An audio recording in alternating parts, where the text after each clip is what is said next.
네, 2학년 여러분들 반갑습니다. 오늘도 즐거운 지구과학 시간이 돌아왔습니다.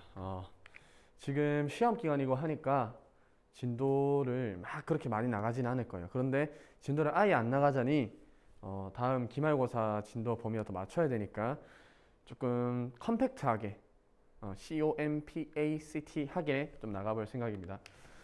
우리 지난 시간에 지층의 대비까지 배웠을 거예요. 지층의 대비. 이거 기억납니까? 여기가 1번, 여기가 2번이다, 뭐 3번이다 막 얘기했던 거. 원래 이걸 하고 나서 뒤에 있는 상대 연령을 이제 볼 차례예요.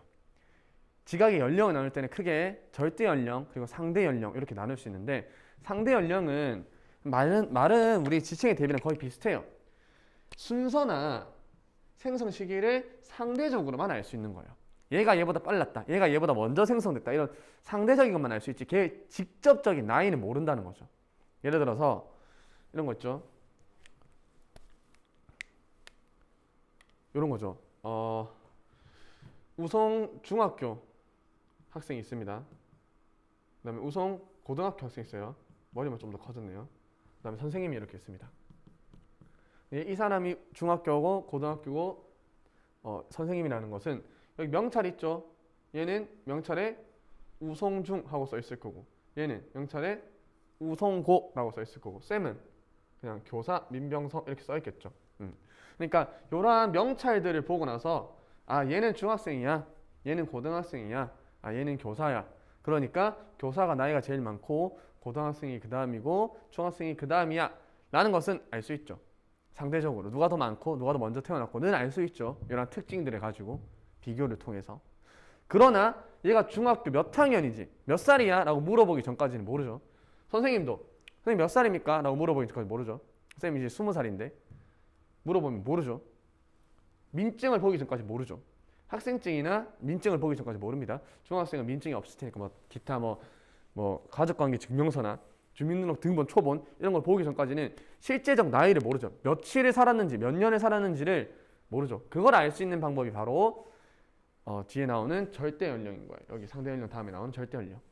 그러니까 상대 연령은 이렇게 중고 일반인 이렇게 각각이 어느 정도 특정적인 신분만 가지고 상대적으로 누가 빨랐다 누가 느렸다면 알 수 있는 거고, 절대 연령으로 가면 실제적으로 얘의 나이를 직접 계산해 보는 거예요. 민증이나 그런 것처럼 특징이 있는 그런 나이를 알 수 있는 것처럼 이렇게 된다. 그래서 오늘은 상대 연령과 절대 연령 두 가지 딱 배우고 빨리 마칠 겁니다. 또 안 믿기죠? 또 빨리 마친다니까. 지금이 50분이니까 한 10분, 20분 정도에 끝내볼게요. 먼저 상대 연령은 아까랑 똑같아요. 그냥 누가 먼저 형성됐고 누가 먼저 형성됐고를 아까 했던 암상의 대비, 화석에 의한 대비 플러스 지사학의 법칙을 적용해서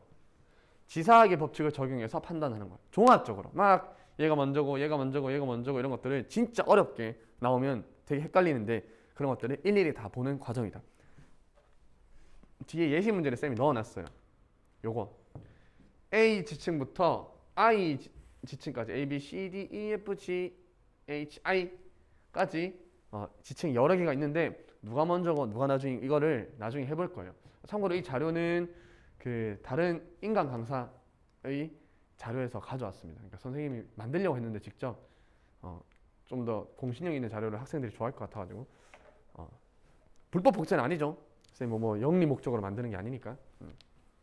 잘 쓰겠습니다, 선생님. 네. 봤을 때 이러한 것들 그 지사학의 법칙이나 화석, 퇴적 구조, 지질 구조, 습곡이나 단층, 퇴적 구조, 연흔, 건열 이런 것들을 통해서 다 종합적으로 판단하는 게 상대 연령이다. 직접적으로는 나중에 해볼 거고요. 다 배웠던 거고. 이제 오늘 배울 거는 직접 좀 실질적인 파트는 여기 절대 연령이에요. 절대 연령은 실제 나이를 계산하는 겁니다.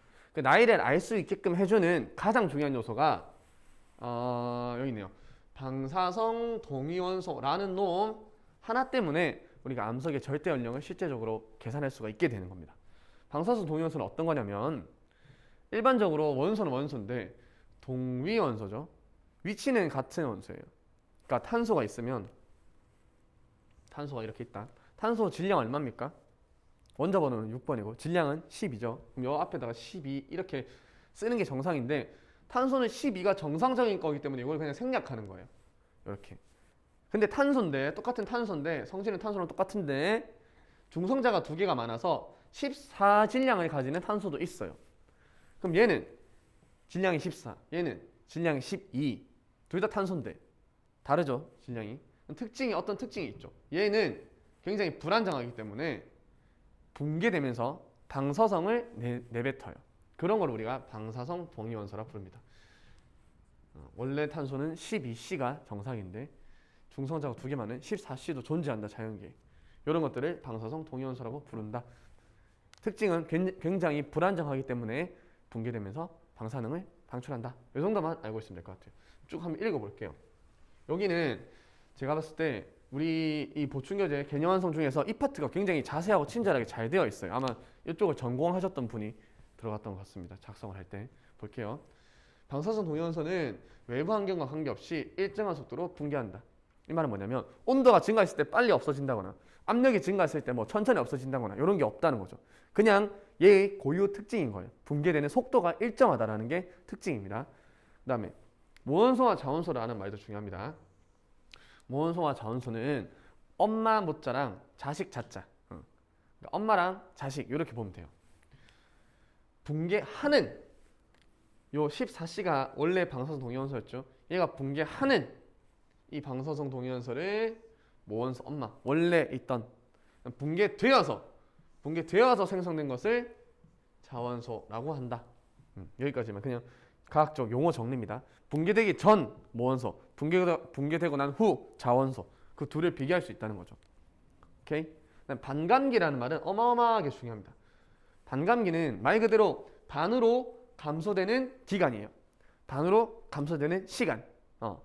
원래 방사성 동위원소가 100개가 있었는데 얘가 어느 날 50개로 딱 줄어들거든요. 왜? 불안정하니까 붕괴를 한다 그랬죠. 붕괴를 하는데 속도가 일정하기 때문에 반으로 딱 하고 줄어드는 시간이 일정해요. 처음량이 절반으로 줄어드는데 걸린 시간이 일정하기 때문에 얘가 얼마만큼 줄어들었냐, 그다음 얘의 반감기가 얼마냐를 통해서 시간을 계산할 수 있다는 거죠. 대충 이해가 갑니까? 좀 더 자세하게 볼게요. 이것도 읽어보면 돼요. 반감기는 종류에 따라 다르다. 그러니까 얘는 1000만 년에 반으로 줄어들고, 얘는 1억 년에 반으로 줄어들고, 얘는 10억 년에 반으로 줄어들고, 이렇게 특징이 다 다르다. 그 다음에 한 종류는 똑같다. 그러니까 뒤에 방사성 동위원소 종류가 굉장히 많은데 이거 먼저 볼까요? 여기 보면 뒤에 넘겨다 보면 여기 모원소, 자원소라고 나와 있어요. 보면 대부분 질량이 굉장히 큰 이런 우라늄이나 납 이런 것들이 방사성 동위원소로 많이 불립니다. 질량도 굉장히 크죠. 238 우라늄, 235 우라늄, 232 토륨 뭐 이런 것들이 있는데 얘들이 붕괴돼서 보통 납으로 바뀌는데 반감기가 45억 년, 7.1억 년, 140억 년 이런 게 있죠. 처음량이 반으로 줄어드는데 걸리는 시간이 요만큼 걸린다라는 거 알고 있으면 됩니다. 그럼 여기서 이쪽이 모원소, 이쪽이 자원소. 예를 들어서 매니에 거 볼까요? 238질량을 가진 우라늄이라는 방사성 동위원소가 모원소로 존재할 때 이놈은 불안정해서 붕괴되어서 자원소인 206 납, Pb, 납으로 변하는데 딱 절반만큼 변하는데 걸리는 시간이 45억 년이래요. 처음에 이 238 우라늄이 100개가 암석 속에 들어있다고 합시다. 제일 처음 생성될 때. 근데 45억 년이 딱 지나면 238 우라늄 50개, 206 납 50개가 딱 정해진다는 거죠. 신기하죠? 이걸 통해서 딱 암석을 채취했을 때 이 암석 속에 성분을 분석해보니까 238 우라늄이 50개 들어있고 206 납이 50개 들어있네.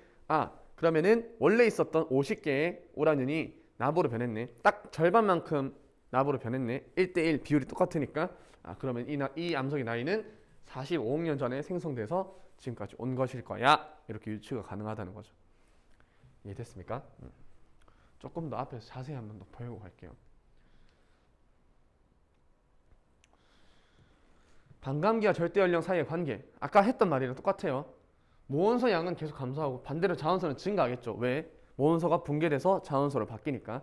그 시간 동안 모원소, 자원소의 비율과 반감기 얼마만큼에 한 번씩 반으로 줄어드는지를 알면 나이를 계산할 수 있다. 아까 다 했던 말입니다. 요거 볼게요. 이건 그래프를 좀 잘 이해하고 있어야 돼요. 여기 봅시다.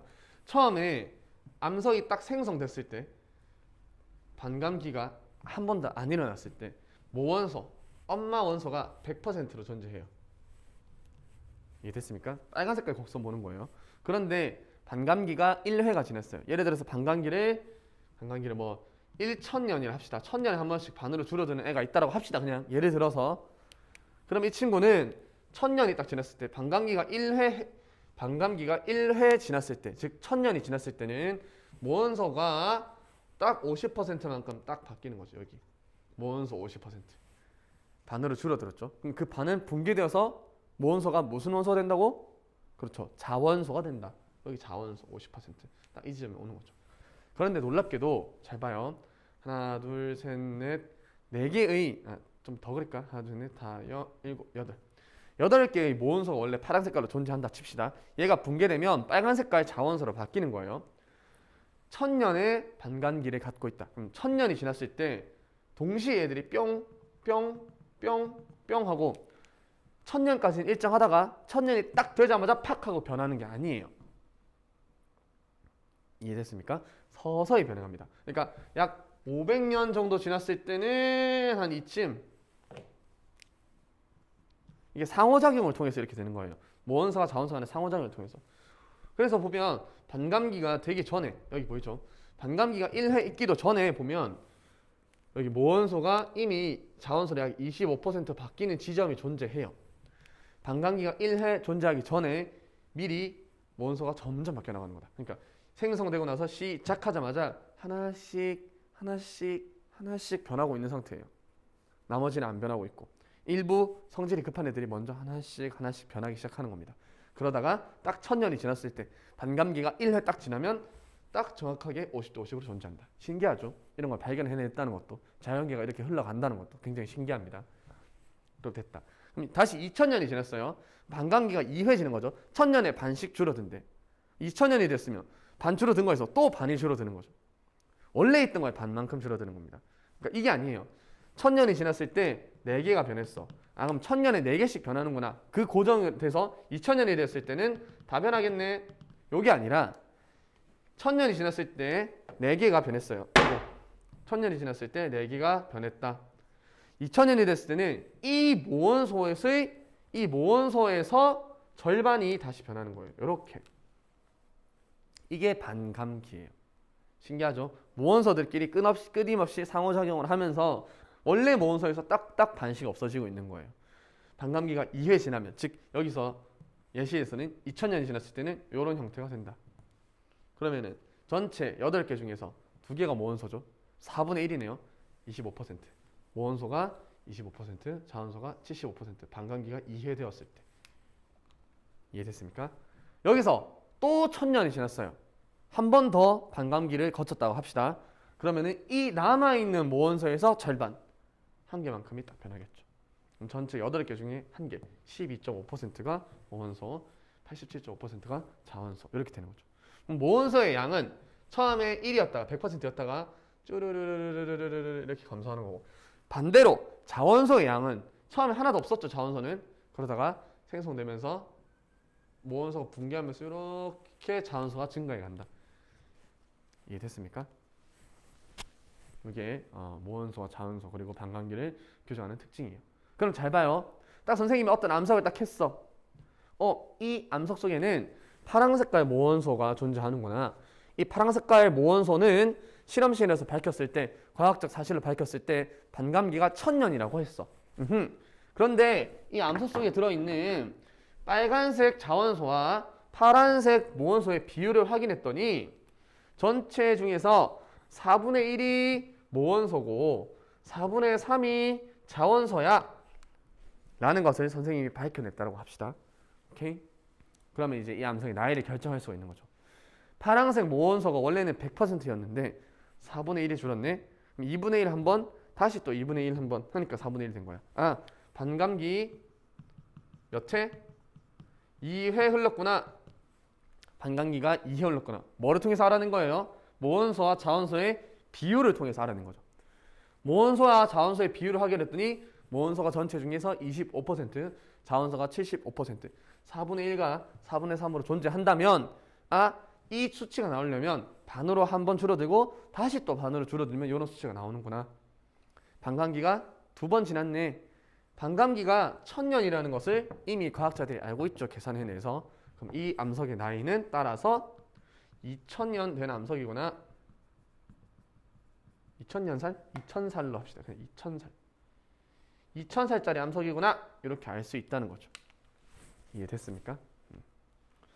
요거는 밑에 요 식은 크게 중요하지 않는데 뭐 요거 정도는 알고 있으면 좋아요. T는 NT라는 거. 이거는 또 쌤 수식 별로 안 좋아하긴 하는데 절대 연령은 반감기가 얼마나 진행됐냐 곱하기 반감기 시간 했던 거죠. 반감기가 얼마나 진행됐냐 2회 진행됐구나.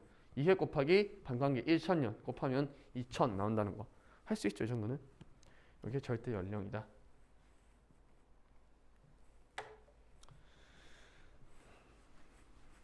그 다음에 여기서는 조금 더 디테일하게 화성암, 변성암, 퇴적암 들 나이도 그럼 어떻게 각각 구할 수 있냐라는 것. 그 다음에 뒤에 나오는 탄소 탄소까지 같이 한번 볼게요. 요 밑에 걸 먼저 볼까요? 절대 연령 측정에 이용되는 방사성 동위원소 선택. 여러 방사성 동위원소가 암석 속에 들어있겠죠. 그 중에서 어떤 걸 선택할 거냐라는 문제입니다. 첫 번째, 모원소를 많이 가질수록 자연소를 적게 측정할수록. 그러니까 원래라면 이 말이 솔직히 조금 모순이에요. 대학 과정에서 좀 다루는 건데 화성암, 변성암, 생성시 이거는 하나도 중요한 게 아닙니다. 모원소 100%로 항상 형성돼요. 항상 모원소 100%로 항상 형성이 돼요. 이거는 그냥 왜요? 라고 물어보면 쌤이 따로 그냥 알려줄게요. 고등학교 내용이 아니기 때문에. 그러니까 암석이 형성될 때는 방사성 동위원소 중에서 그 방사성 동위원소가 붕괴되어서 만들어진 아이는 형성 당시에는 끼어들지 못해요. 분자 구조가 달라서. 그러니까 우리가 방사성 동위원소라고 고르는 애들 있죠. 걔들은 방사성 동위원소의 모원소라고 불리는 애들은 암석 속에 결정 구조 속에 쏙 하고 들어갈 수 있는 모양이에요. 그러니까 예를 들어서 이런 틈이 있다라고 합시다. 육각형 모양의. 그럼 육각형 모양만 여기 쏙 들어갈 수 있겠죠. 근데 방사성 동위원소 중에 모원소 중에 이런 육각형 모양을 갖는 애가 있어요. 그럼 얘는 형성될 때 암석 속으로 쏙 들어갈 수가 있습니다. 그런데 요 놈이 붕괴되고 나면 별표로 바뀐다고 할게요. 그럼 이 별표인 자원소는 여기에 원래 들어갈 수가 없죠. 이해됐습니까? 요런 애들은 쏙 들어가서 모원소 100%인 상태로 무조건 출발을 한다. 이해됐습니까? 붕괴됐을 때는 붕괴되면서는 이 틈 안에서 별표로 바뀌는 거니까 사실 이 육각형이랑 별표도 그냥 선생님이 예를 들어서 그린 거지. 실제 이런 건 아니겠죠. 어쨌든 안에 들어가 있을 때는 변해도 지장이 없다. 그러니까 우리가 선택해야 되는 방사성 동위원소는 요런 원래부터 얘만 들어갈 수 있는 자원소랑 모원소가 함께 포함될 수 있는 방사성 동위원소는 조금 판단하기 어렵겠죠. 원래부터 자원소가 많이 들어가 있을 수도 있는 거니까. 애초에 모원소 100%짜리만 골라서 조사를 하면 정확하겠죠. 그거에 해당하는 게 얘들인 거예요.